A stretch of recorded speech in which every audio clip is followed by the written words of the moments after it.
Surprise, surprise. Guess who's back? What is up, everyone? I just realized I didn't do the little scrolling thingy, but that's okay. Hey, everyone. My name is Tyler Ramsby. I am the guest host for today, and today is Monday, June 23rd, 2025. Welcome to episode 904 of the Simply Cyber Daily. Geez, I can't even say all that stuff. I don't know how Jerry does this every morning. The Simply Cyber Daily Cyber Threat Brief.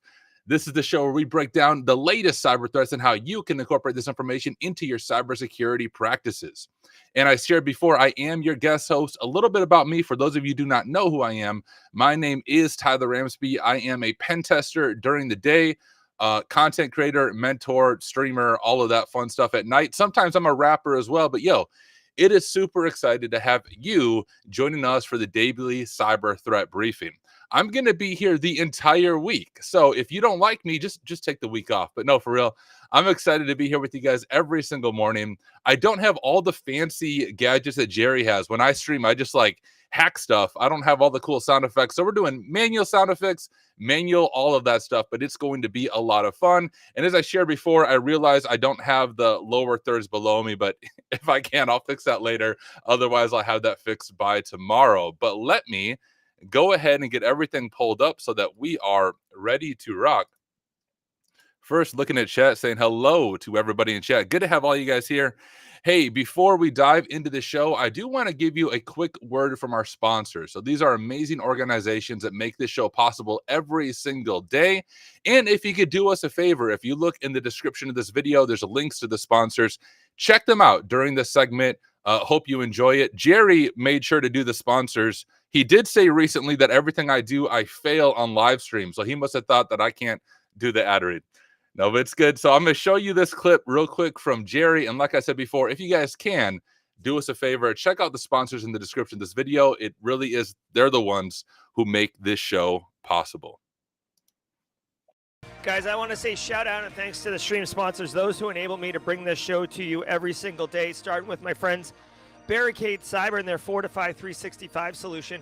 Is your Microsoft 365 environment secure? Well, with business email compromise attacks on the rise, your entire operation could be at risk. Fortify 365 from Barricade Cyber Solutions is your defensive shield. Their team of experts implements proven security standards to protect your business from cyber threats, ensure compliance, and safeguard your sensitive data. They've helped countless organizations strengthen their M365 defenses with tailored solutions that address real-world vulnerabilities. Don't wait until after a breach to take action. Visit Fortify365.com today to learn how they can secure your Microsoft 365 environment against tomorrow's threats today. I also want to say shout out to Antisyphon Training. Guys, Antisyphon Training is disrupting the traditional cybersecurity training industry by offering high-quality, cutting-edge education to everyone, regardless of financial position. Their team of industry professionals assemble some of the best curriculum and course delivery you're going to see this side of the Mason-Dixon line, this side of the Mississippi, this side of the Rockies, this side of the Atlantic, this side of the Pacific. You choose your own graphical boundary, and they're the best on one side for sure. And the jury's out if they're not the best on both sides. Holler. I own an online academy, and I'm telling you, they are amazing. They're so good. It's all about supporting each other, not about competitiveness like that. Just know they've got tons going on. Go to antisyphontraining.com, click on the course catalog, and you can see they have their upcoming course schedules. They've got courses in June, July, August, red, blue, whatever it is you want, they've got action going. All right, so go to antisyphontraining.com. Remember, links in the description for all of these are below. Let's hear quickly from Threat Locker. I'll be chatting with you in chat. Bodie McBoatface. I want to give some love to the Daily Cyber Threat Brief sponsor, Threat Locker. Do zero-day exploits and supply chain attacks keep you up at night? Well, worry no more. You can harden your security with Threat Locker. Worldwide, companies like JetBlue trust Threat Locker to secure their data and keep their business operations flying high. Threat Locker takes a deny-by-default approach to cybersecurity and provides a full audit of every action allowed or blocked for risk management and compliance. Onboarding and operation is fully supported by their US-based Cyber Heroes support team. Get a free 30-day trial and learn more about how ThreatLocker can help prevent ransomware and ensure compliance. Visit threatlocker.com. All right, thank you very much. Just really quick, want to remind you also about Flare Academy. Now, I love Flare.io, the website, which is the landing page for Flare's cyber threat intelligence capability. But did you know that Flare has an academy side with training, tons of free, basically instructor-led webinars, for lack of a better term. But they're, a couple times a month, high value. As an example, on June 23rd, Jason Haddix is giving a talk, the Jason Haddix, bug bounty hacker methodology, CISO, CEO, trainer. The dude's awesome. He's right here. And as an example of what Flare Academy offers, you can learn operationalizing cybercrime data for red team and offensive ops, 2 hours. And the best part is, right after the webinar is over, you can go on Flare Academy's Discord and talk directly with Jason in this instance, or whoever the instructor is. So use the link below. It's simplycyber.io/flare. It will take you directly to the upcoming talks they have. This is gold. Don't miss on it. Don't sleep on it. It's totally free. You can just register and go check it out. It's awesome. All about good times. All right, and I am back. Hey guys, a few things real quick. First, look at the lower thirds. It is fixed. The magical Jerry Ghost somehow fixed it. But hey, few things. For those of you who might be here for the first time, make sure you drop a hashtag first timer in chat. I would love to welcome you to the party. I'm doing my best to keep my eye on the chat, but we also have the mod team that can highlight that for me. Also, want to give a shout out to Jerry. I know most of you have never done this live show, but there's so many of these background pieces that I always forget, like, how many things have to happen to make this show possible until I guest host the show again. I also don't know how he does it this early in the morning. It is 7 a.m. for me. I usually stream at like 9 o'clock at night. So this whole, like, let's talk into a microphone after stumbling out of bed half awake is mind-blowing. So I'm faking my energy. Hopefully, if I fake it till I make it, by the end of the stream, I'll have real energy. One more thing, guys. I will be doing jaw jacking at the end of the stream. So if you have questions about pen testing, which is kind of my specialty, or cybersecurity, or careers, or boxing, or rapping, whatever your questions are, just know that I will get to those in jaw jacking. You can hold those until now. But now we're going to dive into the news. And those who might be new to the show, the way we approach this is we're going to look at the top stories from the CISO series. But here's the thing. I have not looked at these ahead of time. I don't know exactly what we're going to encounter. So this is my raw first reaction to these news stories. This is kind of like us sitting at the water cooler at work, although I work in my basement. So this would be like me and you chilling in my basement, which would be really odd if you were in my basement, but talking about the top cyber news for the day. Also, one final thing, guys, I don't normally stream all this craziness through Restream. So if the audio sounds great or if the audio sounds off at all between the news stories and my voice, please let me know. I should be able to fix it. But with all that being said, let's get ready to shred the top cyber news. Here we go. Actually, let me share my screen. Let me first make sure that works. There we go. I think that works. Hopefully you guys can all see my screen okay. And let me go ahead and kick off the news. And all right, we encountered our first issue of the day. The news does not play, and I think I know the issue. So you guys talk amongst yourselves while I fix this. I do promise I tested all of this before streaming, but sometimes that's the beauty of doing stuff live. So give me just a moment. I think I know what was going on. I'm trying to play it through a way that I've encountered in the past where it feels like breaking. So give me just a moment, and then I'll have it fixed, and then we'll shred the top cyber news together, if it will let me.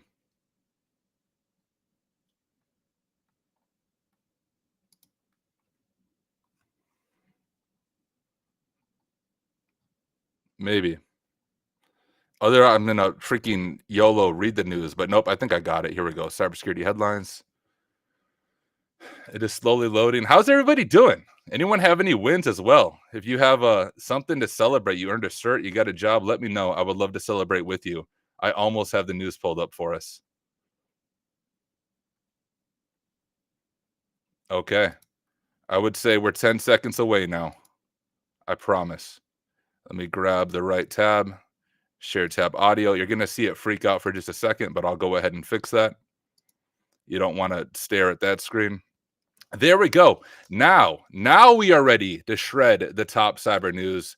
Let's go ahead and dive in. Server and could allow attackers to make these products restart, leading to a denial of service condition. I don't know why it started. From the CISO series, it's cybersecurity headlines. These are the cybersecurity headlines for Friday, June 20th, 2025. I'm Steve What? This is the wrong one. Oh my goodness, I'm struggling. All right, here we go. From the CISO series, it's This is the right one. cybersecurity headlines. These are the cybersecurity headlines for Monday, June 23rd, 2025. I'm Steve Prentice. CMC officially points finger at scattered spider for Marks & Spencer and Co-op attacks.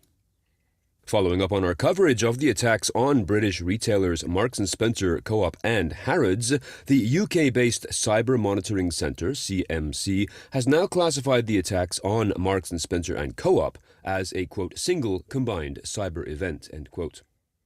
They attribute this appellation to the close timing and similar TTPs, including social engineering attacks on IT help desks. They have labeled this a Category 2 systemic event with an anticipated financial impact of between $363 million and $592 million. The Harrods attack has not yet been included in this assessment due to a current lack of adequate information.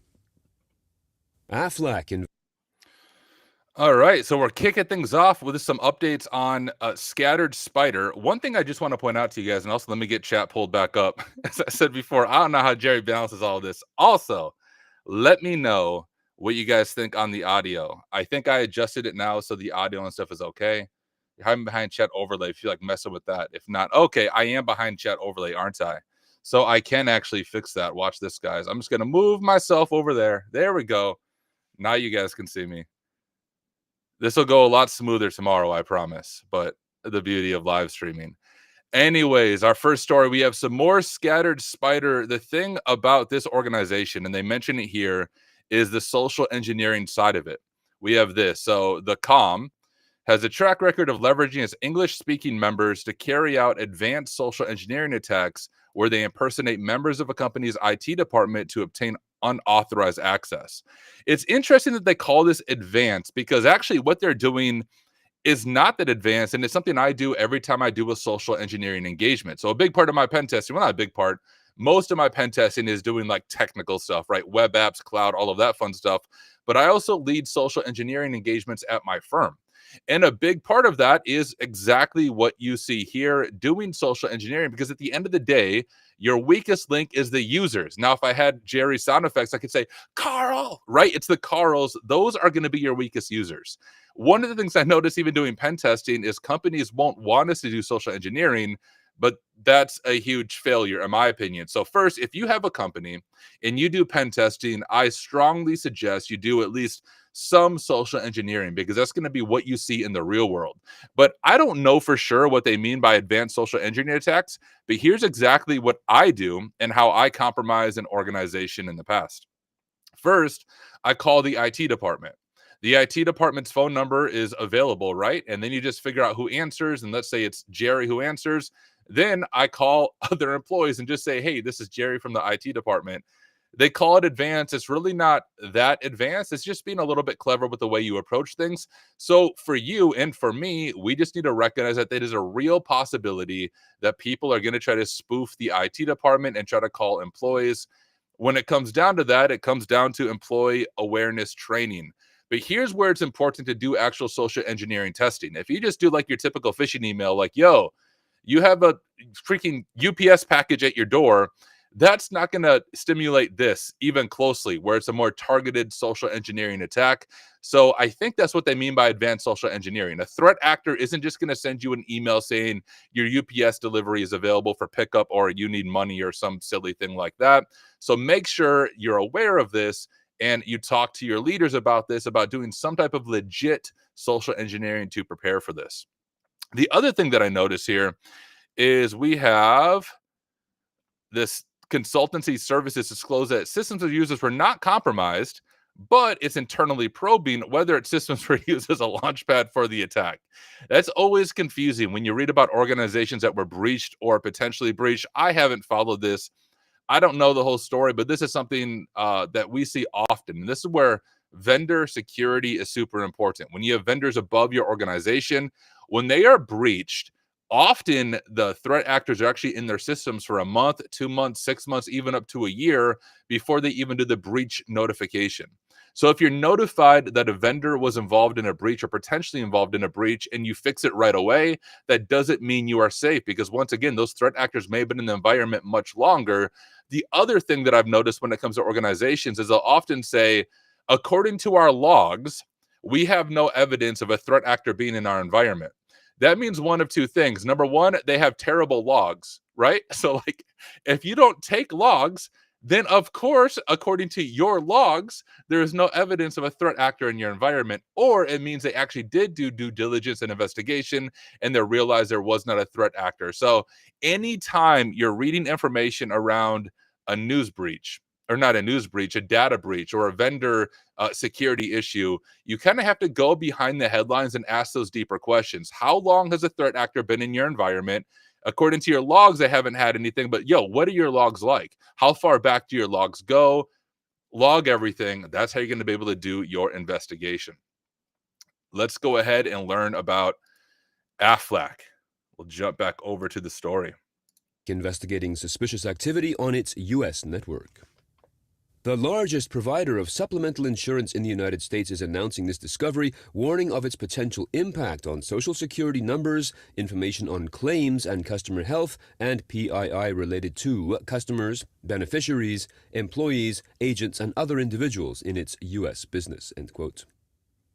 The company attributes the attack to the ongoing cybercrime campaign against the insurance industry and points out that the intrusion was stopped within hours. Its review is, of course, currently ongoing.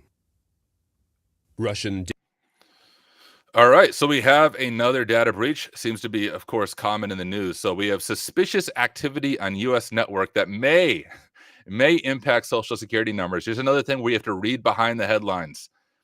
From the perspective of an organization, if you have a data breach, you have a lot of things to balance. You don't want to panic customers or be the organization in the headlines, but you also need to be upfront about what happened unless you want to get sued or potentially face legal action. So you'll notice when there's a data breach, at least in the beginning of it, there's always this language of may. It may impact, or threat actors may have gained access to blah, blah, blah, blah. Always just assume they have. If you are affected by a data breach, or if you may be affected by a data breach in your organization or as an individual, always assume you have and take the steps necessary to combat that. So looking at this, it didn't have too much information on what actually happened, at least when I was glancing over it. It said it's in the early stages of review of the incident and so far is unable to determine the total number of affected individuals. Here it is again, guys. So why are they unable to determine the total number of affected individuals? I mean, it could be because their logging for this particular thing sucks. They don't have good logging. I don't know that for sure. So I'm just guessing at this. So Aflac, don't sue me or Simply Cyber, because I don't actually know this. But looking at the statement itself, it's always tough when you see that so far they're unable to determine the number of affected individuals.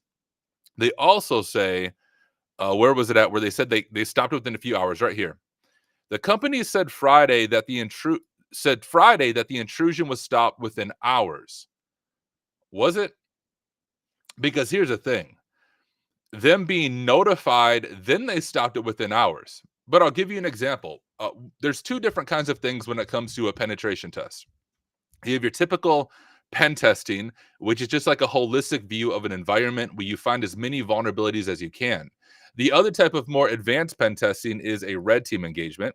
Realize I didn't have chat pulled up. Let me look at chat and make sure everything's good. All right, no one's saying like, Tyler, the audio sucks. So I'm assuming it's good. But the other type of engagement is a red team engagement. A red team engagement is when you emulate an APT or an advanced persistent threat, sometimes an advanced persistent teenager. But in APT, they have tactics and techniques that allow them to remain under the radar. So I don't know for sure here, but it could have been that the threat actors may have been in the environment for a while, quietly gathering information. And then when they started to do something more, maybe deploy ransomware, something along those lines, then the organization detected there was an intrusion, and then it was stopped within hours. So I think they can say safely, hey, we didn't fall victim to ransomware, but that doesn't mean the threat actor wasn't able to gather information.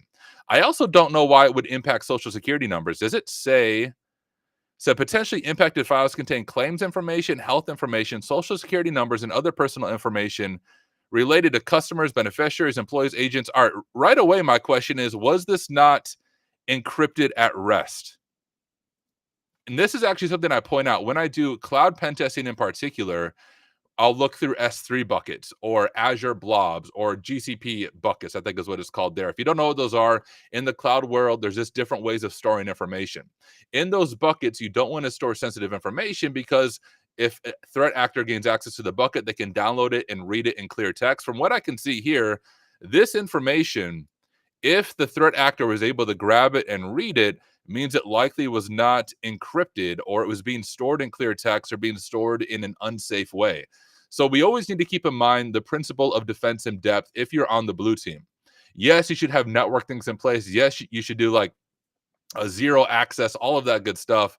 But you also need to think from the perspective if, or rather when we get breached, what could a threat actor get access to? And I'm just going to say that's another spot where pen testing comes in helpful. When it comes to things like clouds or internal networks, it's often an assumed breach scenario because it's not if you get breached, rather it's when you get breached. And on the blue team, on the defensive side, you need to prepare accordingly for when the breach happens. Phil said, my son is about to start having APTs in the house. Exactly. And it says Adidas disclosed last month that an unauthorized external party obtained some data, which is mostly contact info through a third-party customer service provider. So we also see this whole vendor thing. One vendor is compromised, and it goes back through other organizations. All right, let's continue with our news. Are you serious? Is it really not going to play? I tell you what. Okay. Let me fix the audio again. I think what I need to do, and I remember this every single time, is I need to download the CISO series, not try to stream the CISO series, because when you stream the CISO series, it's silly and freaking breaks. So let me see if I can fix this for us. Shouldn't be too hard to fix, but I might have to do this a few times. All right, here we go. Dairy producer. All right, I got it fixed. Hopefully it's coming through. Let me make sure. Yep, it looks like it is. All right, let's dive back into apparently hacking cows. Let's go. I'm from South Dakota. This is more at my alley. We got more cows than people. Let's see what this story is. Suffer a cyber attack. The attack impacted the Mercury platform, part of Russia's Federal State Information System for Veterinary Surveillance and the country's digital system for certifying animal-based products. It was taken offline earlier this week in what is being described as the most severe to date compared to 2 previous attacks. This has forced producers and suppliers to revert to paper-based veterinary certificates. Under Russian law, quote, all businesses handling meat, dairy, eggs, and other animal products must register with Mercury and issue veterinary documents electronically. Without them, processors are legally barred from accepting raw milk as digital certification is required to verify product authenticity and safety, end quote. Okay, I mean, there's not a whole lot in this story that I find super interesting. I like, my favorite thing is the picture right here. We have cows getting hacked. I mean, this is your typical Carl, right? This is how I picture them. These are the end users, just chilling, right? Just clicking their phishing emails, and downloading the PDFs with the PDF.exe extension, getting reverse shells, all that fun stuff. Here are the Carls. We have a Russian dairy supply disrupted by cyber attack. This reminds me of this is the cow version of CrowdStrike. All right, from what I can see, although it was a cyber attack, not using Windows. But you can see it caused logistical errors. They have to switch over to paper certificates, which I'm guessing was a headache. I would say one thing that we can learn from this is the importance of a business recovery plan. If everything goes down, how do you recover? It says, while farmers can temporarily use paper certs, many retailers rely exclusively on electronic document management systems and cannot accept paper-based deliveries. This has halted parts of the supply chain, local media said. And here's honestly a cow strike. Thank you, guys. I don't know who first coined that. Was it Kyle? Kyle, or did someone else say it? Either way, cow strike this is my favorite thing. Favorite thing from this stream so far. I need to make a shirt. Forget Papa Shell shirts. We're doing shirts that say cow strike with just a big picture of a cow on it. That would actually be amazing. Next, Simply Cyber Gear. We're doing cow strike shirts. Jerry better make it happen at Simply CyberCon. Anyways, what stands out to me is when you rely exclusively on technology, it's not, once again, if, but it's when that technology fails, how are you going to recover from that? It seems here there was not a good plan to recover. And honestly, in many industries, there just isn't a good plan to recover as far as like disaster recovery and business continuity and all of that good stuff. But that's the importance of doing those tabletop exercises, walking through it, having a plan in place. The other thing to point out is if we scroll to the bottom, it says local media have speculated, which speculated is the key word there. Nobody actually knows. But local media have speculated that the breach may have been linked to the plan's reported support for Russian troops in Ukraine. So, of course, this cyber attack could be tied to the international scene. And just looking at another area of warfare, and that's the area of cyber warfare. And that's where cybersecurity is huge. I mean, I'm going to be careful about getting political, of course, but we all saw the attacks over the weekend of the U.S. bombing Iran. Now, I don't know how Iran is going to respond, but I almost guarantee a big part of that response is going to be things that we don't see like out in the public, and that's going to be cyber operations and cyber attacks and espionage. They're going to be targeting banks and critical infrastructure and things like that, and often it's those critical infrastructure pieces that are potentially the weakest areas in the US and in other countries. So we need to recognize that as we see increased physical violence throughout the world, we're going to see increased technological violence because often the physical violence is linked right along with cyber warfare. So something to keep in mind if you are part of critical infrastructure or you're employed at a bank or a credit union, like some of those main pieces here in the US. Once again, it's not if you get breached, it's when you get breached. When I do penetration testing, I can breach nearly every organization, and that's a very time-limited engagement. An APT or a nation-state actor has way more skills than I do. I mean, they are funded by their government. They have 0 days. They just drop right and left, and they're stealthy. So not if, but when you get breached, and you need to prepare accordingly. All right, let's go ahead and see if the stories are going to continue playing or if I have to refresh the page. Tonga's Ministry of Health suffers a cyber attack. A ransomware attack has affected the National Health Information System of this South Pacific island nation. The attack, which was discovered on June 15th, impacts the system used to record and register hospital patients. A spokesperson added that this includes medical records, prescriptions, health risks, and future plans for patients. Cybersecurity experts from Australia arrived on Thursday to help the government resolve the issue. Okay, I mean, very similar to the stories we were just reading about. The Tonga Ministry of Health hit with a cyber attack affecting website IT systems. Now, this is a ransomware attack. So this, I don't know if this would be an APT. I mean, occasionally, let me exit this out. You have like North Korean organizations like that deploying ransomware to try to make money. But this is likely one of our typical threat actor groups that we hear about, with financial issues being their main motivation. The thing when it comes to a ransomware attack is it's often whatever the low-hanging fruit is that you can gain access to. So I don't think it says here how the attacker got in. It's an unnamed ransomware gang. They learned of the incident earlier and explained that cybersecurity experts from Australia arrived on Thursday to help the government resolve the issue. So they haven't given like a full, hey, here's how the threat actor got access. Here's how we're trying to recover things. And this would be a good story for my barricade friends to talk through. I don't negotiate or do anything with the ransomware groups. says no hacking group is taking credit for the attack. Oh, okay. In 2023, Tenga's state-owned telecommunications company was taken down by the Medusa. They got lots of issues with their technology. Here's what I'll say about governments. Often, their technology is outdated, and it can be relatively easy to gain access to their information systems. I don't do pen testing on government systems. Usually, I think there's a lot of things that go into that, so I don't do pen tests of government systems.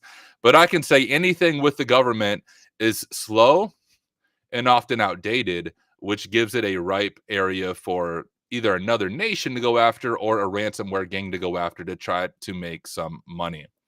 So typical ransomware gang, they may have found like a vulnerability on a public facing web server. Maybe they compromised it that way. Likely, I would guess they did social engineering. They may have even purchased like VPN access from the deep web or the dark night from Dark Knight. That's a movie, the dark net, from a threat actor who gained initial access. And then they use that in order to compromise the organization and dig into it. But honestly, nothing super exciting here. Sucks for them, sucks for ransomware, but nothing earth-shattering in what happened in this story. But hey, that brings us to the mid-roll, and hopefully I'm doing this correct. I'll zoom in on this. There we go. So first, I want to say a huge thank you to our sponsors. I don't have the cool music that Jerry plays in the background. And I have to figure out if I can even do that. I don't have all the stuff that he has hooked up. But anyways, just imagine the music in your head for a moment. You got it? Okay, now that you have the mid-roll music in your mind, I want to say thank you again to our sponsors. We have Barricade Cyber Solutions, Threat Locker, Delete Me, Antisyphon, and Flare and Flares Academy. You heard about them in the beginning of the stream, all the cool things that they do. But hey, I just want to personally say thank you to each one of these sponsors to making the daily cyber threat brief possible. You guys are amazing. And for those of you who maybe weren't here in the beginning of the stream, in the description of this live stream, you can find links to each one of these sponsors. If you can do us a favor, click into those links. Check out these sponsors. Every single one of them are amazing. They've been pre-vetted by the community, and they are legit. They offer some really valuable things to help you grow in your career or help protect and defend your organization against threats. So a huge thank you to our sponsors. And the sponsors are the ones who sponsor the Community Member of the Week. Now, if you're new to the Simply Cyber Deadly Threat Brief, the Community Member of the Week is one community member that we select, or I think Jerry selects. Jerry messages them to me. I don't know the normal process, but that the Simply Cyber community selects, and the Community Member of the Week, I believe, receives a gift card. I'm looking at Mod Chat. I think it's so. Community Member of the Week, don't take my word as gospel here. I think it's like $100 Amazon gift card as a thank you for being part of the community, but I might be completely wrong there. so don't take it. But our Community Member of the Week this week is Marcus Kyler. Marcus, I actually believe I've interacted with you a few times. Marcus Kyler, congratulations on being the Community Member of the Week. If anyone wants to drop his LinkedIn in chat, feel free. But Marcus, I believe if I remember right, when I was looking at your LinkedIn, you have a DMin or a Doctor of Ministry. And so I don't know your whole story, but I'm guessing either you're in ministry or you were previously in ministry in a prior life and you're trying to break into cyber. So Marcus, the one thing that I'll say is, dude, if I can help you personally in any way, reach out to me on LinkedIn. I was a pastor for 10 years. I have a master's of divinity. I was working on a doctorate when I switched over to cyber. But thank you, Marcus, for being part of the community. And like I said before, seriously, personally, if I can help you in any way, I'm guessing our stories are very similar. And I would love to have a chat and see if there's any way I can help you. So not only do you win the $100 gift card, I mean it when I say reach out to me. I would love to chat and we can talk. But Jerry will reach out to you, Marcus. He'll have the gift card information for you. Justin Gold just confirmed for me $100 for Amazon or $100 for merch store. Amazing. So congratulations on being the Community Member of the Week. Looking at chat, want to make sure I not miss anything. Yeah, so Marcus, just DM Jerry and he will get you that gift card. And DM me too if I can help you. I think we've chatted a few times over on LinkedIn. So good to have you here. Now, I think I see Jay Gold in chat as far as the mods go. I'm pretty sure that's everything that we do during that mid our mid-roll is those two things. We give a shout out to our sponsors, and we did the community member of the week today. If I'm missing something, we're just going to roll with it. Let's dive back into the news stories for the day. We got, it looks like a Microsoft story. There we go. I'm going to grab a drink. Once again, I don't know how Jerry does this early in the morning, y'all. Let's kick off the news story and continue going through the top news stories of the day. We have a few more to cover, and then we'll jump over to jaw-jacking. Let's go. Nope, not let's go. The stream won't play. Give me a second, and then we'll say let's go. It seems like it times out. Here we go. Huge thanks to our sponsor, ThreatLocker. ThreatLocker is a global leader in zero-trust endpoint security, offering cybersecurity controls to protect businesses from zero-day attacks and ransomware. ThreatLocker operates with a default deny approach to reduce the attack surface and mitigate potential cyber vulnerabilities. To learn more and to start your free trial, visit threatlocker.com/CISO. That is ThreatLocker.com/CISO. Microsoft investigates OneDrive file search bug. This issue causes searches within OneDrive to appear blank or return no results in location where files have been uploaded. The issue affects a subset of Windows, Android, iOS, and web users, says Microsoft, adding that there is currently no known workaround for those affected and no estimated timeline for a fix. Cloudflare. Why is this a story? I don't. Is this a cyber story? How is this a CISO story? Maybe it's for IT support. I also just realized, so guys, I'm playing this in freaking incognito browser, which doesn't have my ad block enabled, apparently. I need to enable that because these ads are very annoying. I don't see the newsworthiness of a story. Like, OneDrive issues, guys, it's Microsoft.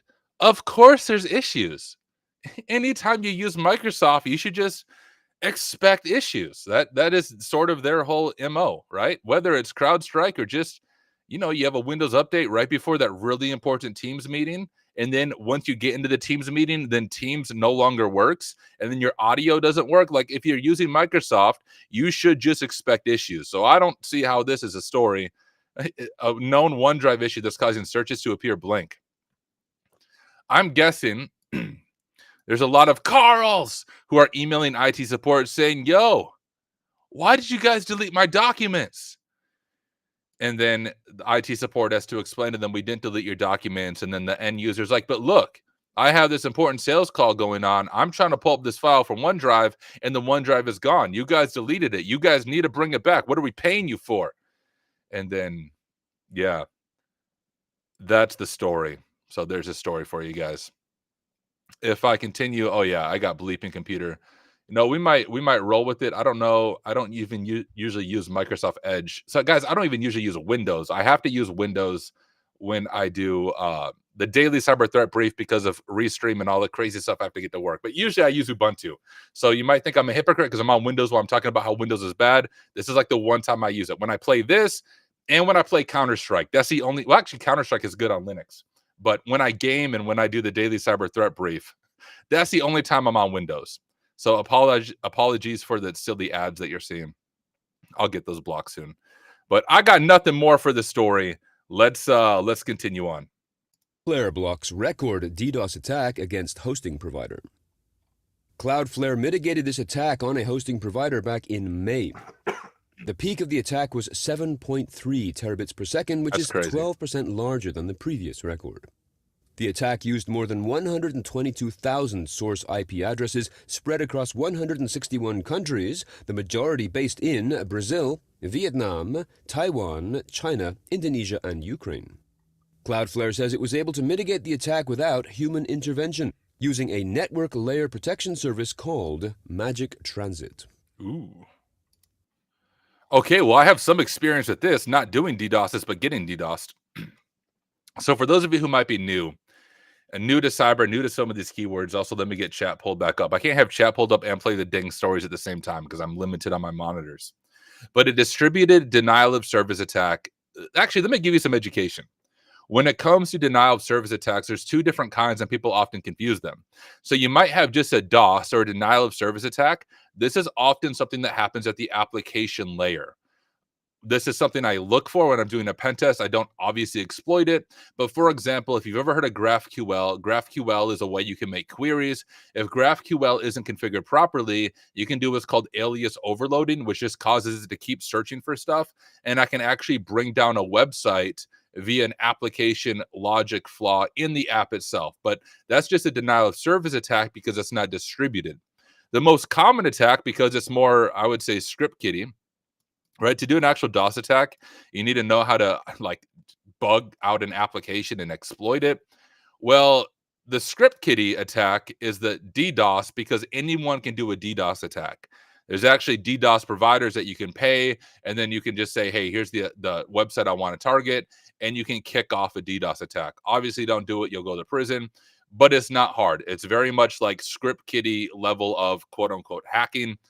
But a distributed denial of service attack is when you get a bunch of different computers or machines or IoT devices, and they all try to connect to a website all at once. If you have enough people trying to connect to a website, you can either bring it down or cost a significant amount of money for the website owner. My website, hacksmarter.org, when I first set it up, I was hosting it in AWS or Amazon Web Services, just like a simple S3 bucket, hosting a static website. And my website got DDoS, not to this level. If you go to my YouTube channel, just like go to YouTube, search Tyler Ramsby, you can probably find a clickbaity title of like, I almost got hacked or something silly like that. But I actually walk you through it, what this looks like as the victim.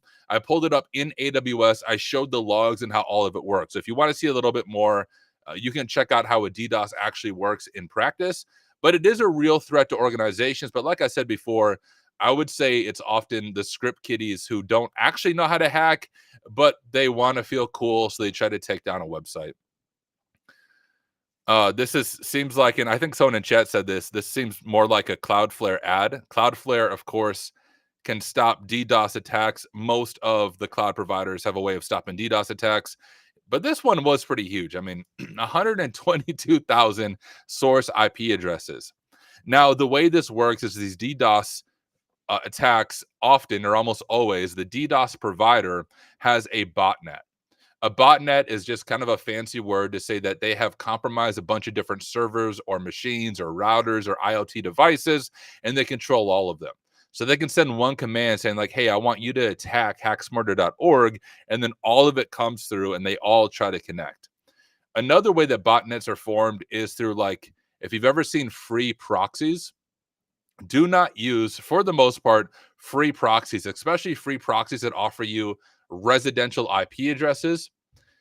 Very few things in life are free, right? And if you are using a free proxy, especially one that offers you residential IPs, it's not free. You're just the product. And we've actually seen this in news stories in the past. Same with people's phones. People will download like a free proxy from the Google Play Store, not realizing that, yes, it's a free proxy. You just became the free proxy. And often that free VPN software can be used to put your computer or your network as part of one of these botnets. But other than that, very common attack. And this almost feels like a paid post by Cloudflare. Cloudflare is awesome, and they do some good stuff, but DDoS, not super out of the ordinary. Plan for it if you have a public-facing web app. Let's continue the stories. Quilin ransomware adds call lawyer feature to pressure for larger ransoms. What? In the face of increasing resistance and non-cooperation from ransomware victims generally, the Quilin Ransomware as a Service group is now offering a legal counsel for its affiliates to, quote, help them put more pressure on victims to pay up, end quote. According to Israeli cybersecurity company CyberReason, this new feature takes the form of a call lawyer button on the affiliate panel. That's insane. This feature allows an affiliate ransomware group to bring a lawyer into negotiations with the victims, taking advantage of the fact that many companies wish to avoid legal proceedings and will therefore more readily comply. This feels like this is like an Onion article. What? Jay Gold posted in chat. Better Call Saul. All right. If you guys have never seen Breaking Bad or Better Call Saul, this this is the type of work that Saul would come out with, right? Like, hey, are you a ransomware operator and you just deployed ransomware, but you're having legal issues? Call Saul, 1-800-ransomware, right? This is insane. You have, I don't, this is crazy to me. Okay. I'm speechless. I don't have words for this. So first, let me define a few things. One, ransomware as a service. If you're kind of new to the cyber world, this may be a little confusing to you. You've likely heard of SaaS applications or software as a service. Ransomware as a service is similar, but for threat actor groups. So a ransomware as a service organization is the one who maintains all the infrastructure for ransomware deployment and ransomware activity. The threat actors can then pay a monthly subscription or part of their earnings to the ransomware as a service group, whereas Quillen would manage all of the infrastructure side of it. A threat actor group would manage like deploying the ransomware, and they work together. So what you can see is the ransomware as a service scheme has now added a call lawyer feature on the affiliate panel, which is insane. I think that stands out to me. What I've noticed about these ransomware as a service groups is sometimes or often they have better customer service than like legit organizations, which is amazing. So that I think that's one thing where all of us need to up our game. Whether you are on the blue team, whether you're in IT support, whether you're a pen tester, if the ransomware group offers better customer service than you do, something is wrong. All right. But they added this call lawyer feature. I have so many questions on how this works. So my understanding is if you're one of the threat actor groups and you want to push for more money, you click call a lawyer, and does it actually give you a phone number? Is it a real lawyer? How this I don't know. Do they get a referral bonus from the lawyer, says Jay Gold? This is so odd. Like it feels fake. I feel like this is a deep fake news story because I'm just trying to picture in my head, how does this work? Like, how do they find lawyers that agree to this? Are the lawyers in the US or somewhere else? Like, what? Huh. I'm going to glance through there, see if it explains anything. So this feature expansion indicates an attempt on the part of the threat actors to market themselves as a full-fledged cybercrime service that goes beyond just ransomware. If you need legal consultation, simply click call lawyer. And our legal team. So is it like rogue lawyers that work for the ransomware group? I wonder if that's what it is. So, like rogue pen testers could do ransomware work and, end up in prison. I wonder if these are just rogue lawyers. They do like legit lawyering as their full-time job.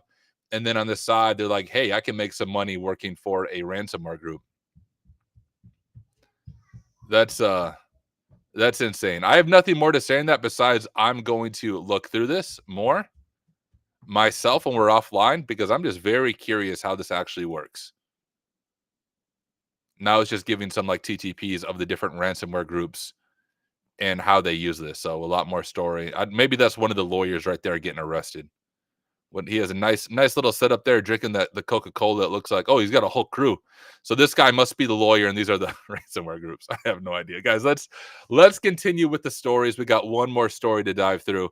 Let me know in chat what you guys think of the call a lawyer, call Saul for your ransomware groups. But that's crazy to me. The Pain said all those people passing law school and can't get a job teaming up with all the cybersecurity people that can't get hired. Exactly. That's insane. All right, let's continue the story. And nope, let's not continue the story. Let me refresh the stupid freaking web player, and then we'll continue and dive into the last story. German table napkin manufacturer closes due to ransomware. A cautionary tale on the impact of ransomware. Fasana, a company based in Stotzheim in Germany and which manufactures a range of table napkin products, has filed for insolvency following a May 19th ransomware attack that left the company unable to print delivery notes, which subsequently paralyzed business operations. No group has yet been publicly identified and production has since resumed, but this has not been enough to save the company, which lost millions of euros in lost business plus the cost of recovery. They now have 8 weeks to find a buyer. Be sure you are registered. Guys, that sucks. I mean, this is the part of ransomware I hate to read about, right? This is clearly a small company. I mean, relatively small. They have 240 employees. And this is where like ransomware operators should be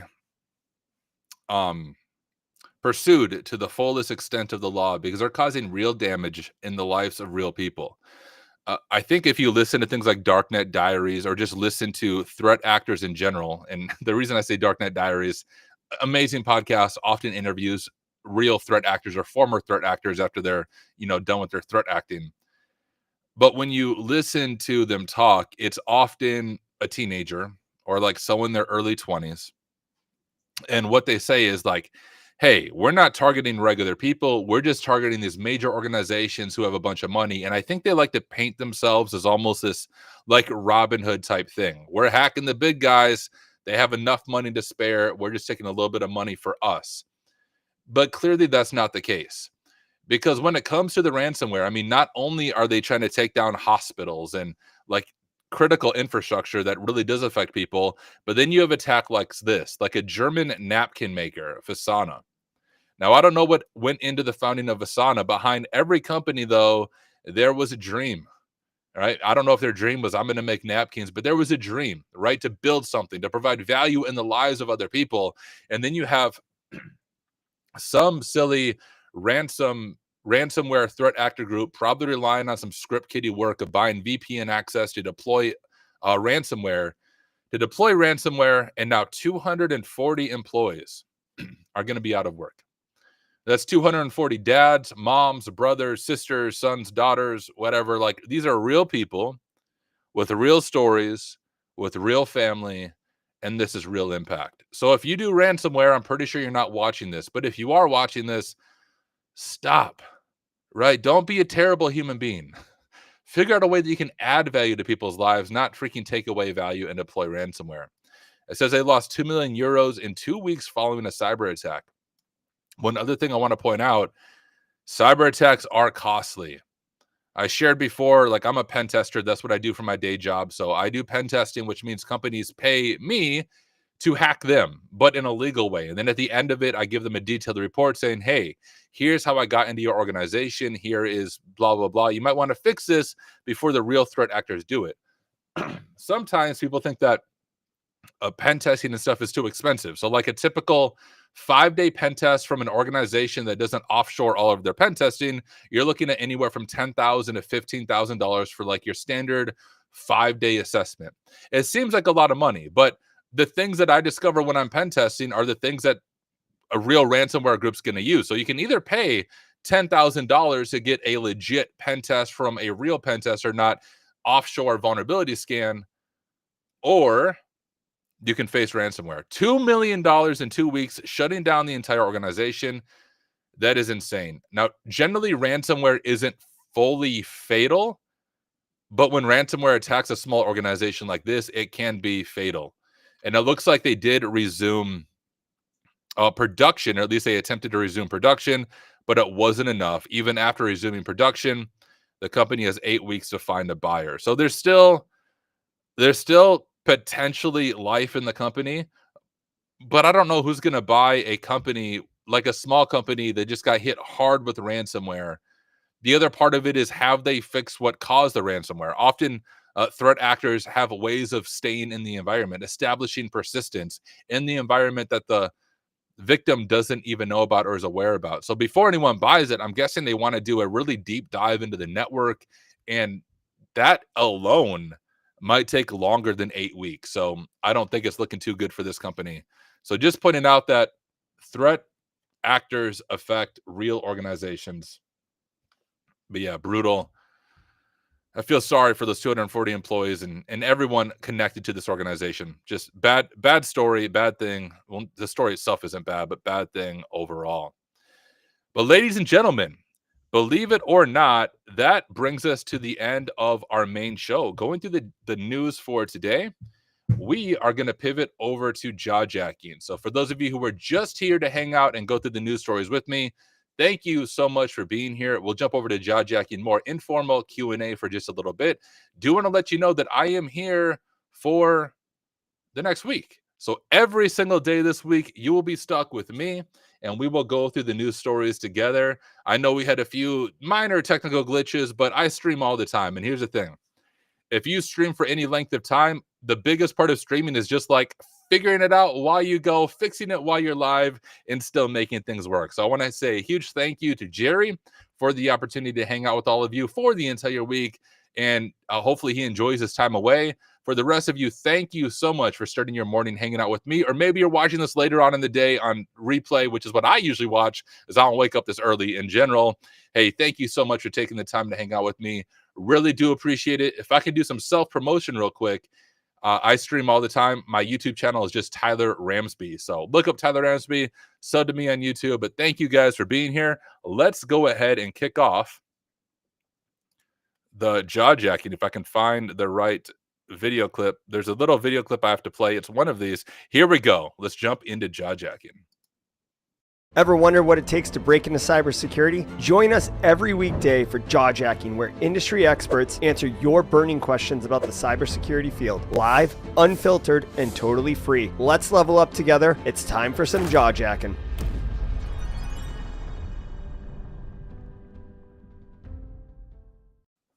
Gosh, guys, if I was smart, you know what I would have done right there? I would have got up, grabbed my black hoodie, and put my black hoodie on instead of my gray hoodie. Maybe tomorrow. I have 18 seconds to change really quickly. Jerry takes his glasses off or something, but I already look cool, so I can't say that was the nerd. I'm just playing. All right, hey, let me first look at mod chat. I want to make sure I'm not missing anything, and it doesn't look like I am. Beautiful. And also, that was right on schedule, I think. Here, let me get out of this. What time is it? Literally with 4 minutes to spare. I did not plan that, but there we go. Now, for those of you new to jaw jacking, I'm going to switch some things around so I can see chat better. Jaw jacking is an opportunity for us just to hang out. If you have any questions for me about pen testing, cybersecurity, careers, rapping, boxing, MMA, Counter-Strike, Elder Scrolls, trying to list all the things I enjoy doing, feel free to ask them. And I'm trying to remember how to highlight messages here in Restream. I don't remember how to do it. Oh, actually, no, I think I do know how to do it. Let me pull up chat. So I use Restream as well, but I pipe everything through. I use OBS and pipe everything through Restream when I stream. All right, let me show this question. So Kyle said, what is something that most CISOs do wrong? I'll be honest with you. I don't think I am qualified to answer that question because I'm not a CISO. So I always like to be careful of when I speak into things when I have never been in that role or have that level of experience. Now, I do speak to that role, right? When I do pen testing, I do debriefs all the time with CISOs. I would say if there's one thing that CISOs could potentially do wrong, it's undervaluing the offensive side of security.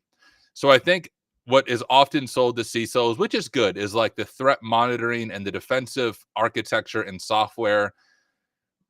But I think companies underspend when it comes to real pen testing and red team engagements, or they go with the lowest bidder. So, of course, I can only speak from the perspective of a pen tester. But when it comes to pen testing, you have a few different options. You have a lot of companies that will sell you a pen test for $1,000 for a 5-day pen test. They call it a pen test, but all it really is a Nessus scan turned into a Word document, right? If you get pen testing with what's called a boutique pen testing firm, there's a few of those out there. You can look them up. But if you get a pen test with a boutique pen testing firm, it's going to be quite a bit more expensive. But that's when you're going to experience the real threat actor tactics of bypassing defenses, being able to actually compromise your web app. So if I had one suggestion to a CISO, is make sure when you're looking at your budget each year, you properly budget for legit pen testing or red teaming work, because that's going to be what identifies those major gaps in your system. I know all the blue team software says, hey, we find those gaps. They do not find those gaps. They find some of them, but when you have a real human in your system who does this thing day in and day out, we will find more gaps, and that helps plug those gaps. So that would be my advice to you. All right, let me scroll up.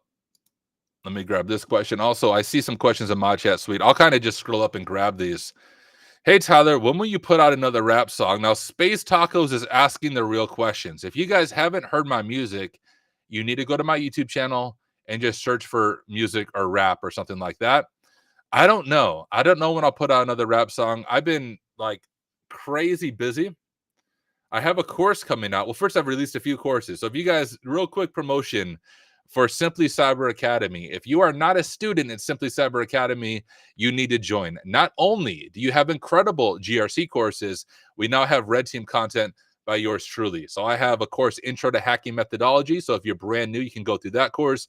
I have a course on Intro to AWS Pen Testing, 65 hands-on lessons that teach you AWS pen testing. And this week, I'm working on a course called Hands-on Phishing, which hands-on phishing is a course that's going to show you how a pen tester or red teamer does real phishing engagements. I'm walking you through setting up real infrastructure using GoPhish and Evil Jinx, how to purchase domains, how to get DNS and search set up. Like, I'm covering all of that step by step in the course, but I'm doing that every single night. It is exhausting. Maybe when I'm done with that, I'll come out with a rap song, but that was my pivot to some self-promotion at Simply Cyber Academy. Make sure you check that out. Hey, one thing real quick. One more thing. On my course that comes out, Hands-on Phishing, I'm also giving away an OSCP through OffSec, like a voucher, not the cert. You have to earn the cert yourself. But if you purchase my course within the first 4 weeks of it releasing, it releases on July 8th. But if you purchase the course, I'll be giving away one voucher for the OSCP. I'll be doing the drawing live on stream. So if you want to be considered, make sure you purchase the course in the first 4 weeks. There's my quick promo. Let me scroll up through chat. If you do have a question, make sure you preface it with a Q. Helps me see it better. Lots of chat. Maybe I'll just jump over to mod chat because I see questions in mod chat, but I'm not seeing it on the side to highlight. I feel like chat is super active today, and maybe it's just because I'm not usually scrolling through chat. All right, I'm looking at mod chat. So looking at mod chat, we have Vicent said, what is a common misconception about pen testers or pen testing? Actually, let me stop highlighting this chat too. Can I? Jeez, such a noob when it comes to actually using Restream instead of just piping it through OBS here. If I click this, there we go. I don't need to just keep highlighting the same question. So what is a common misconception about pen testers or pen testing? I would say the most common misconception is confusing pen testing with red teaming. So I'll give you an example. When you're doing a pen test, it's very much a time-limited engagement.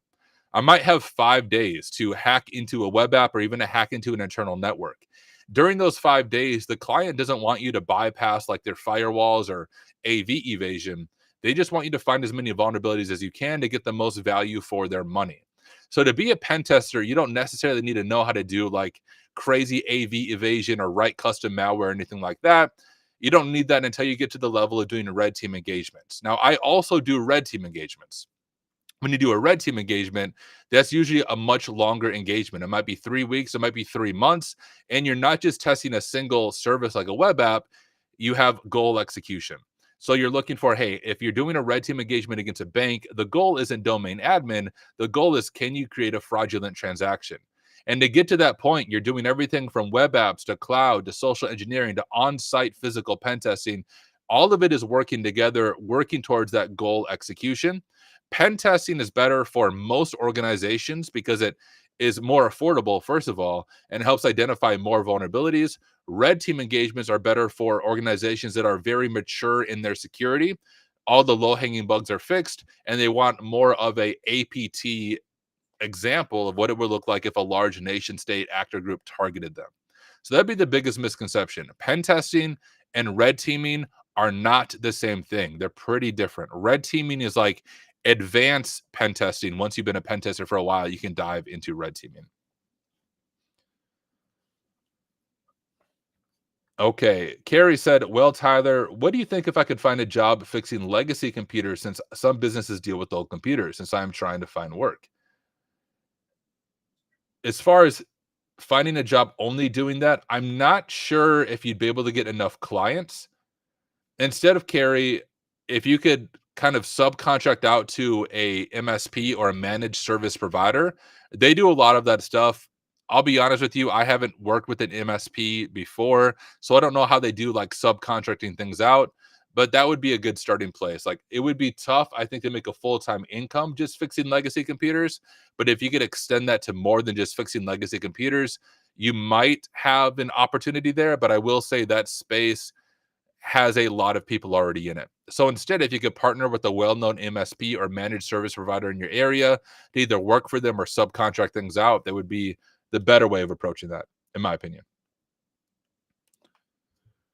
All right, Christopher Rain said, "How has AI impacted your workflow as an ethical hacker? Are you more productive, or is AI not really useful? Great show, by the way, and I've subscribed to your channel." Well, thank you, first of all, for the sub. I really do appreciate it. As far as how has AI impacted my workflow as an ethical hacker, yes, I'm more productive. So I think what AI allows you to do is AI is a force multiplier. A lot of people are like, yo, AI is going to take my job. And I'll be real with you, it might in some cases. And I think, okay, I don't think this is getting political. So I think I can say this because Jerry harps on it all the time. We've all seen the layoffs coming to big tech and the tech industry in general. A lot of those layoffs are due to AI and AI being able to speed up some processes and automate different things like that. That's where, when it comes to, it's really important to be the CEO of you. I think that's the language Jerry always uses. But like, your job is not guaranteed anymore. I want you to let that sink in, because we think about financial stability and we think, hey, if I want financial stability, I need to land a job at a tech organization and then work in that tech organization. And maybe if I'm there for 10 years, I'll have seniority and then like I can retire there. That maybe was the case before. That is no longer the case. So I'll give you guys a really real snapshot of this. I'm quitting my job. I work full time as a pen tester right now. I make really good money. You may have seen this on my YouTube channel, but I am quitting. I am going solo. So I'm doing a mix of teaching, content creation. I'm starting my own pen testing firm. There's a lot of things I can't tell you guys about. Go to my YouTube channel. I share more there. But I took that seriously. So I'm no longer going to rely on another company for my financial stability. I'm going to make my own financial stability. So let me just be clear there. AI could potentially take your job. Layoffs happen. Even if you are working full-time at a job, make sure you're always leveling up your skills. Have a side hustle if you're able. So if that day comes, you're able to pivot quickly. Now, to actually answer your question, how has it impacted my workflow? AI really is a force multiplier. So it's not going to like teach you to be a pen tester, but if you know how to do pen testing or ethical hacking, it helps a lot. The way that I use AI, one really easy way is I help it word vulnerabilities for me. So if I'm doing bug bounty or a pen test and I found like a business logic flaw or an access control issue, I'll give it kind of vague details about what I found. And I'll say, hey, can you write this up as a more professional description, remediation, and all of that good stuff. And it's usually not great, but it gives me a good place to begin. It saves me a bunch of time that way. Another way that I use AI is with coding and scripting, right? So you don't need to be able to program to be a pen tester, but it's helpful to be able to script. But I'm not even great at scripting. AI has saved me in many ways. So like I can do some Python and Bash scripting. I can even do a little bit of stuff in Rust, and I know enough to fix scripts and stuff when they're broken, but I'm just not amazing at it. With AI, I can usually design exactly what I want it to do for me. Although it doesn't work all the time, I can then modify it a little bit because I at least know some programming and some of the fundamentals behind that. Like, I know the whole vibe coding gets a bad vibe coding gets a bad vibe much of the time, which it should if you're creating applications. But honestly, when you're just creating a one-time script to create like a POC or exploit like a brute force attack, it doesn't matter if your script's secure because you're not even sharing it with anyone else. You're just like, hey, Python, go ahead and grab the word list from this dictionary and spray it at this login form and then output the response, right? Like, no one's going to exploit that because you're not sharing it with anyone. You're using it as a one-time thing. So it's another huge area that AI has been helpful. All right. Philip Young said, I am currently attending UMGC for cybersecurity operations, and I have my CompTIA Security Plus. What would you suggest I do next? I eventually want to be a pen tester. A few things that I would suggest. Number one, also, I can take off my headphones, I realized. Number one, geez, my ears are hot from having those on for so long. Number one, focus on networking. If you're not already part of a community like Simply Cyber or Hack Smarter or like Black Hills InfoSec, join a community. I know it's a little bit like cliche, but it's not often what you know. It's who you know when it comes to landing a job, especially a pen testing job, because it's so competitive. So focus on networking, go to conferences, things like that. But number two, I would say the ideal cert you want to aim for is the OSCP. If your end goal is to be a pen tester, the OSCP is still the gold standard. I'd also recommend the PMPT through TCM Security because that really has some solid name recognition as well. So if you can, begin saving right now, selling your body parts so you can afford it, but get the OSCP and the PMPT, and you'll be in a good spot in addition to the Security Plus. All right, let me scroll up and see if there's any other questions. All right, we have Taekwon, which I apologize. I don't know how to pronounce your name. But you said, how do you know if you are cut out to be a pen tester? That's a really good question because so many people think they want to be a hacker. I mean, you ask your average cybersecurity student in your average 2-year or 4-year university, hey, what do you want to be when you graduate? And they're like, hey, I want to hack things for a living. A lot of people want to do it because Hollywood makes it look cool. And I'll just say it is a really cool job, but it is not cut out for everyone. So if you want a job where you can clock in and clock out at the end of the day and just kind of chill, pen testing is not for you. You see, as a pen tester, you have to stay up to date on the recent exploits and vulnerabilities, not just to be aware of them, right? So the daily cyber threat briefing is good. You can watch this and be aware of the vulnerabilities, but you have to be able to exploit the vulnerabilities because every single week I'm working with different clients. So I'm a consultant, which means I work with different clients all over the US, sometimes around the world. And I'm working with different technology every single time. So I cannot just get comfortable with one specific web app because in 5 days, I'm on a completely different web app with completely different authentication, with a completely different back end. And I also do web apps, networks, cloud, mobile apps, social engineering. So if you're not comfortable jumping from thing to thing to thing, always feeling like you're drowning at least a little bit and always researching and figuring out how to attack this brand new app that you've never seen before in your life, if you're not comfortable doing that or at least willing to try it, pen testing is not for you. Maybe one more thing I'll say is people have this image of a pen tester being some person in their basement with a black hoodie. I do usually wear a black hoodie, but you also have to be good at communicating. So in addition to doing the technical hands-on keyboard work, at the end of every pen test, I do a debrief with the client, which means I meet with the client, usually the CISO and the C-suite and the head leaders. I share the report, and I have to be able to explain vulnerabilities in a way that isn't just like, hey, here's how I hacked you with my elite pwn skills, but rather here's how this affects your business, and here's why I suggest remediating it. So you have to be able to communicate well to both a technical audience and a non-technical audience. So hopefully that answers your question. Poner Joe, hey, thank you, Poner, for this plug. So Poner Joe said, Meta CTF event is this Thursday, June 26th, from 5 p.m. to 7 p.m. Awesome prizes this month. So yes, Meta CTF is this month. I believe Simply Cyber does its own internal contest. If I can get more information on that, I'll share more tomorrow. But just know that is coming up Thursday, June 26th. Justin Gold dropped the cow strike image over in Discord, which is amazing. And by the way, I can hear my kids upstairs. My kids are now awake, so if you hear them, that's what's going on. But Space Tacos said, what in the world is vibe coding anyone? So good question, Space Tacos, and I should have explained that a little more. Geez, I got lots of questions in chat. So vibe coding essentially is when you're coding an application. Let's say you want to make multi-chat app. We'll just say a streaming app because I'm looking at Restream right now. You want to make a Restream alternative. So you use something like Cursor, which Cursor allows AI to essentially code for you. And you describe to AI here, I want to make a streaming app that's like Restream. And then you just use whatever code the AI chat gives you. You just copy and paste it into Visual Studio and you run with the code. You don't check it much. You just like vibe code. All right, AI, you tell me this, I paste it in. You tell me this, I paste it in. Now, I would say most of the time it's not going to work. If it does work, there's a good chance you're going to have some security vulnerabilities in that code that are going to be exploited. So that's where vibe code can be dangerous if you don't actually know coding. But if you know how to code, vibe code isn't bad. Once again, it's a force multiplier. AI allows a good programmer to do the work of 50 programmers, but it does not allow someone who doesn't know programming to program. You're just going to make a bunch of broken apps. Hopefully that explains stuff. Knox Lumen said, can you describe your first 6 months with Rhino? So I apologize, Knox. I cannot.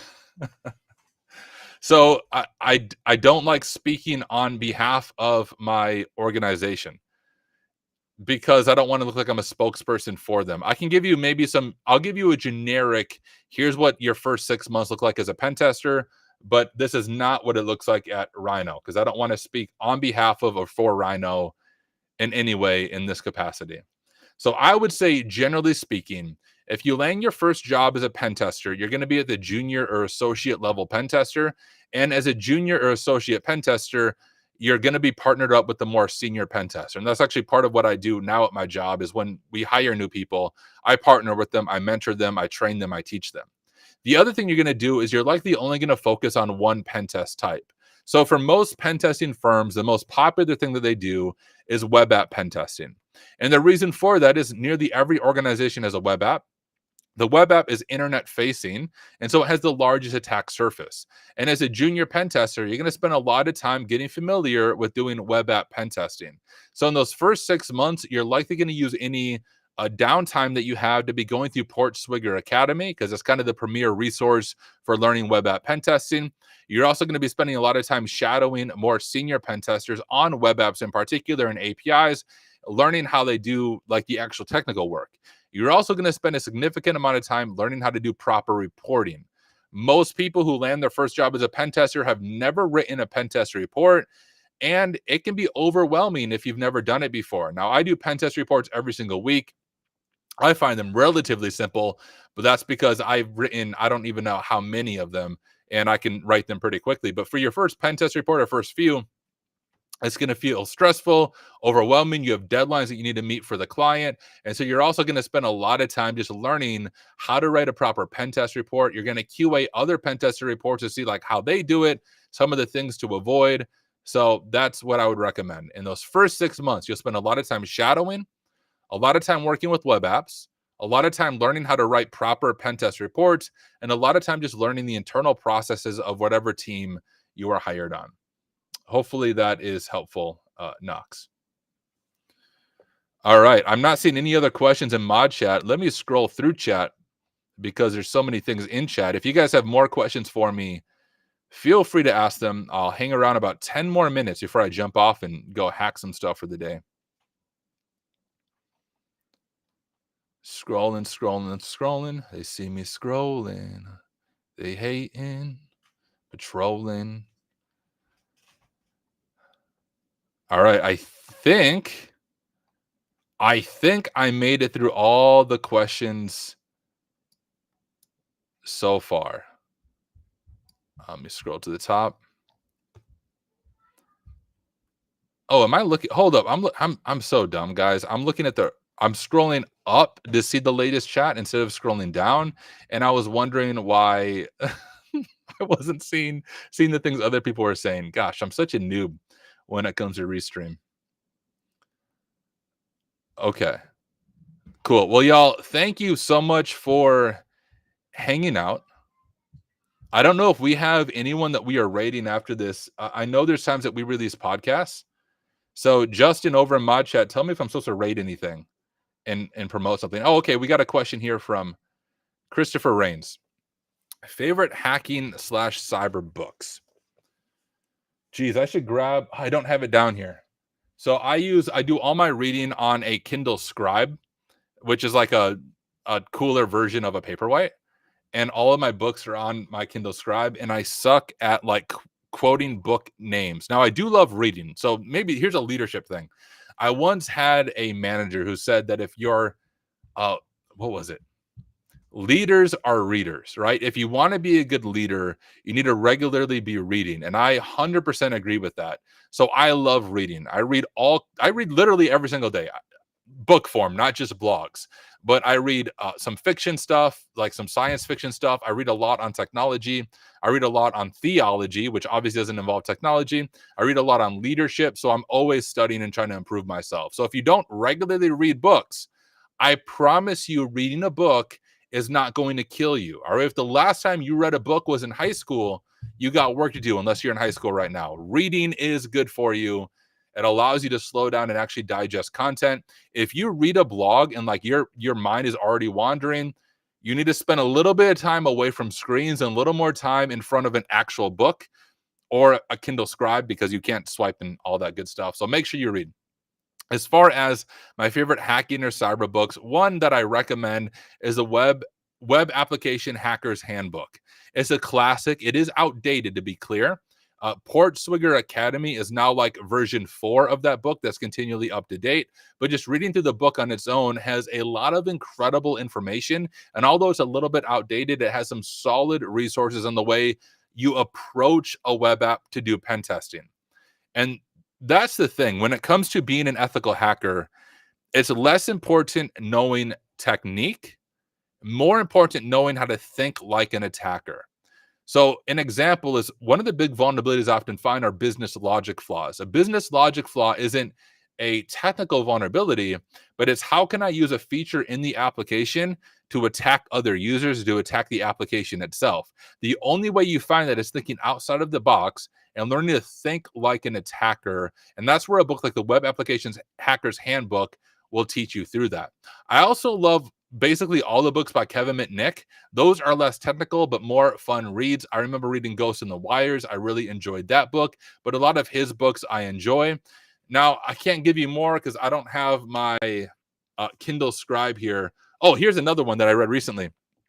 Not as technical, but Bill Gates's biography, or the first one. I think he's making 3 parts, but the first one is called Source Code.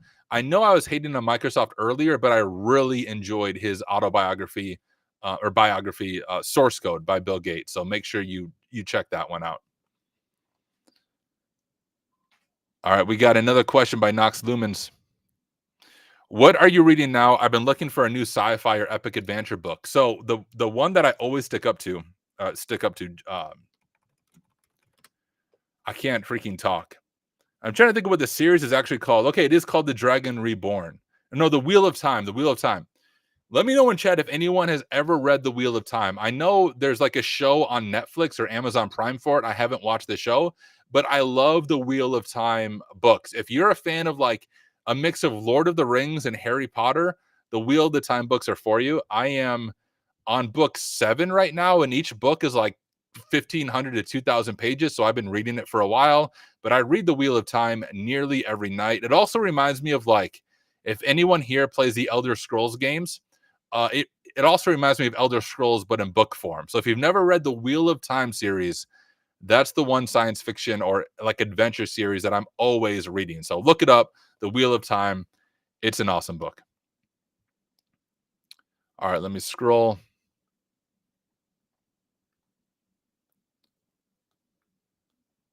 Oh, hey, look at this. Thank you, Bruise and Hacks, for giving me an opportunity to promote my course. Again, I'll take it. Bruise and Hacks says, thanks, Tyler. I paid for your hacking AWS course. Just haven't made time for it yet. Looking forward to the upcoming course content. So I'm going to drop this in chat. If you guys are not a member or a student at Simply Cyber Academy, there, I think that's the correct link. I just dropped in chat, academy.simplycyber.io. Here, I'll just pull it up on screen. Academy.simplycyber.io. Oh, I spelled academy wrong. Come on, Tyler. Do you not know how to spell, dude? You were just talking about how you read books, and you can't even freaking spell academy. Let's try this again. Academy. Okay, I do know how to spell. There we go. Academy.simplycyber.io. So my course is on there. I have Intro to Hacking Methodology and AWS Pen Testing. My hands-on phishing course is coming out July 8th. But here's what I'll tell you guys. I spend so much time thinking, effort on those courses, and they're also really affordable. It's like the hands-on hacking course, I think, is like $14, but I offer a scholarship, so you can get it for free if you can't afford it. Intro to AWS Pen Testing is $34.99, but like the AWS course in particular, any other organization is going to charge you hundreds of dollars to go through that level of course. But here's the thing. I am so confident in the courses that I create. If you buy it now, and let's say you wait to go through it from a year from now, if you're not fully satisfied, I will personally refund you out of my own pocket. That's how much I believe that you will enjoy those courses. Honestly, all of it. The GRC stuff is also amazing as well. I just don't do GRC stuff. But Jerry's an incredible instructor as well. So is Michael as well over there. So, yeah. Check out Simply Cyber Academy if you haven't already. All right, scrolling through. Am I missing any other thing in chat? Just as a Tyler throwing his typo squatting fishing link. Exactly. This is all just like this recording is going to be in my fishing course after I fish all of you with the fake Simply Cyber Academy link. Okay, well, hey, y'all, it is about 8:30 for me, 9:30 if you're in Jerry's time zone. But I want to say once again a huge thank you to everyone for taking the time to hang out with me. I will be back tomorrow. I'll be doing the daily cyber threat brief again tomorrow. We'll love to have you join me again. But hey, thank you for being here. Make sure you sub to my YouTube channel if you haven't already. Go check out Simply Cyber Academy. Check out my courses if you haven't already. But thank you all for being here. I'm going to find the right outro clip, and I think I found it, and then we will sign off. So thank you, everyone. I'll see you guys tomorrow morning for some more daily news fun.